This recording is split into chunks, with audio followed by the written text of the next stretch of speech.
Hey, yo, what's up, guys? Your boy Ed from Leeds of Beach. You already know I got this Tri-Brigade deck that I wanted to show off. I wanted to go a little bit more in depth on why I play certain cards and why I think the ratios are going to work out better. For the people who haven't seen it, there is going to be a new Tri-Brigade monster coming out pretty soon. It's called like Tri-Brigade Spriggans Kit or something like that. It's actually kind of nice. From what I can see is that if you control a Tri-Brigade monster, you can special summon it from hand, and then if it gets sent to the graveyard, you can then revive a Tri-Brigade monster, which is the effects that we basically need. It also says that you can revive like a Spriggans, or if you control the Spriggans, you can special. Yeah, I don't care. We're not doing Spriggans. It's just Tri-Brigade here. So I think that card's going to be really, really good. It's probably going to have to replace some of the cards that we have here, but we'll go ahead and talk about that later. For now, let's go ahead and get into the video. We have 3 Fractal. With playing 3 tankies, Fractal just comes out super easily now. It's very easy to search it off of anything else as well, or send it to the grave actually. But honestly, Fractal is not a card that you should cut at all. 3 is fine. I like Kid a lot because it allows you to get any of your Tri-Brigade monsters in the grave, and of course, the main monster that you always want to get off of Kit is going to be your Nerval.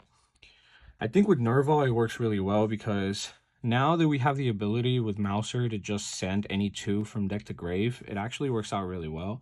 One of the things that I do is that most of the time off of Mouser, I'm just kind of sending out a Fractal and a Kit, and then Kit's going to allow me to send the Nerval, and then Nerval lets me to search.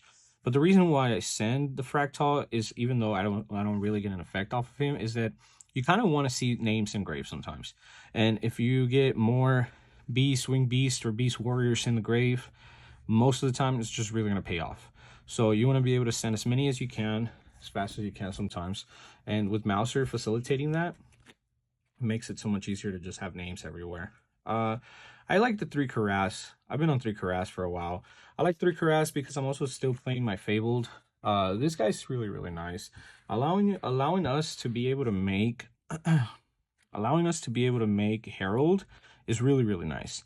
This being a level 2, a beast, a tuner, it's super nice. You could just make Herald.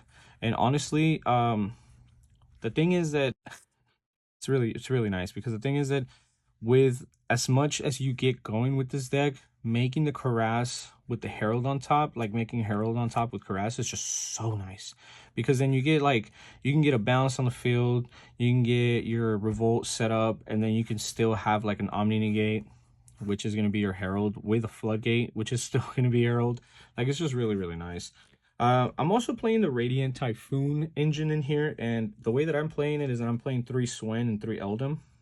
Eldum's kind of my favorite because I have had it to where I opened their Charm, the quick play spell card, which allows me to search one of them pretty frequently. But opening up one of him, and then if I already open up a Charm, it actually just becomes so much better, because he will special himself, and then he would add him. And then him, Swen, he would add you the other quick play, and I'm playing 2 of them. So you can add one or the other, one to search a monster or the other one to draw 2 cards. And it's actually really good. So I like it a lot, and it's working out pretty well for me.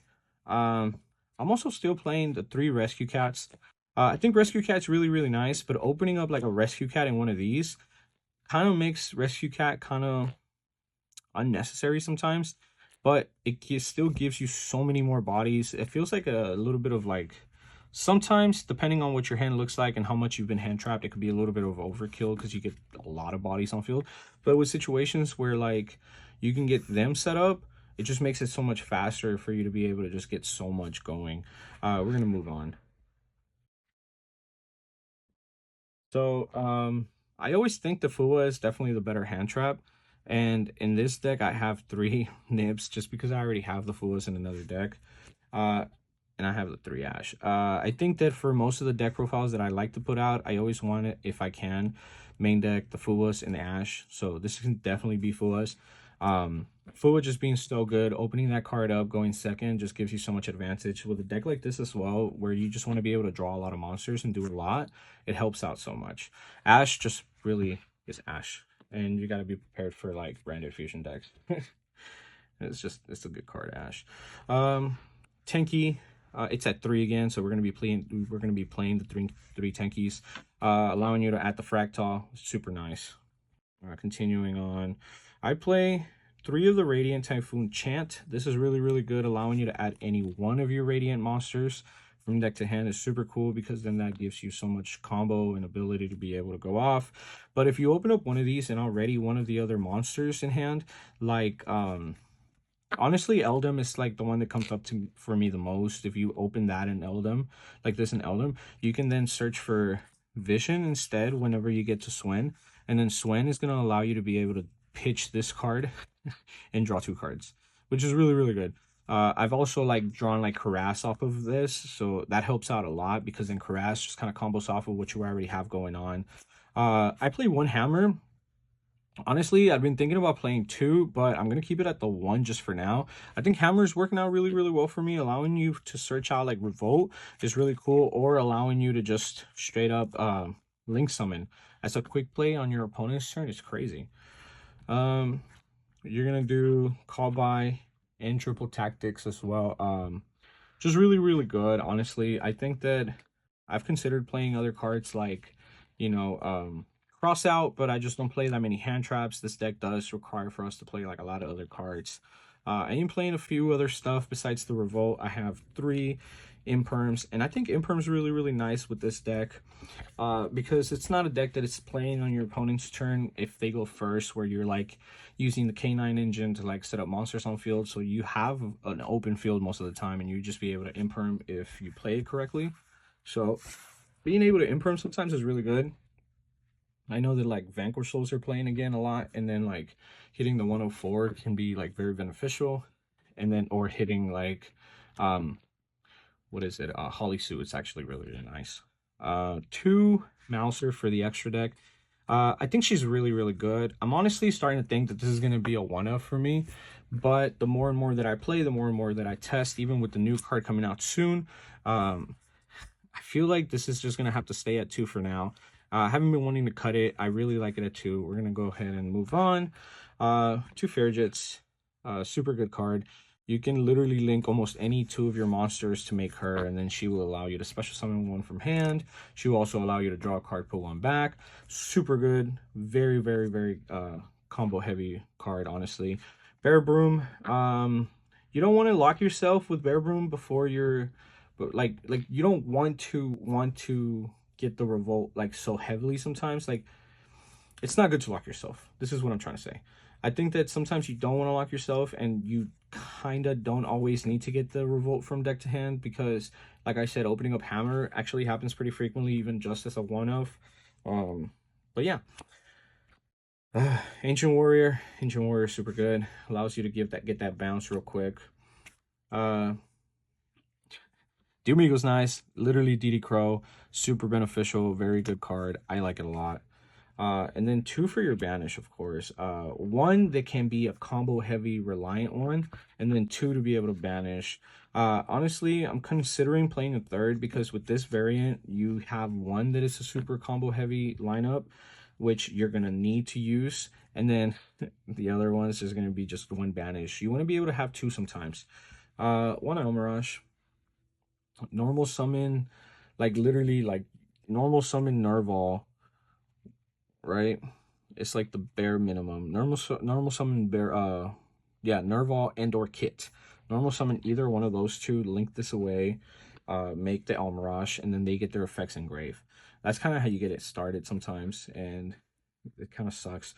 But it's super helpful. SP Little Knight is SP Little Knight and Access Code Talker. That's it for all the links. I think that Access Code Talker is really nice. You can still make Access Code Talker once you lock yourself with the Tri-Brigades, of course, but you got to be really careful because you can't use just any material as a material. You got to be able to only use like your Wing Beasts, your Beast Warriors, or your Wing Beasts, Beast Warriors, or Beasts, basically. So you just got to be real smart on how to play it. We play Harass, so Herald of Arclight, of course. Like I said, this is one of my favorite cards. I'm playing Totem Bird because Totem Bird is actually a good card that you can make with the Radiant Typhoon if you guys haven't paid attention to that. These are literally 2 level 3s and their wins, so it's kind of nice. It works out really well. Making Totem Bird is just like spell trap negate, honestly. Is it both spell and trap, or is it just spell? My bad. Spell or trap, that's pretty cool. So yeah, the other card that I'm playing, I haven't been able to find this in my bulk at all, but I know I have it somewhere. But it's Gossip Shadow. Gossip Shadow is actually really good, allowing you to just make the 2 radiant monsters into this instead of the Mouser. Sometimes kind of comes up. It's just a way to get over nib. You don't want to get nibbed, and with the radiant monsters only being 2 summons, you can literally be nib proof within 2 summons, which is actually really nice. So this is the reason why, even though I don't have a Gossip Shadow, I didn't just put a random ass card out here, and I left it open, so you guys know that for sure I feel like it has to be a Gossip Shadow. And this is one of those cards that you can't really cut. Maybe if anything, like things that I said that like we can actually cut in the long run will probably be like one of the Mousers later on, because you're gonna need a third one of those. Or honestly, Totenbird is one of those cards that you necessarily don't really need to have in this deck to be able to play the deck efficiently. But yeah, that's just what I think. Let me know what you guys think about the deck. I really like it. If you guys have any suggestions on what I should try, what I should play next, to try with this deck, let me know, because I really like Tri-Brigades, and I'm super excited to be able to play them again. It's always good to bring an old school deck or an older deck for me back. So thank you guys for watching, and I hope to see you guys on the next video.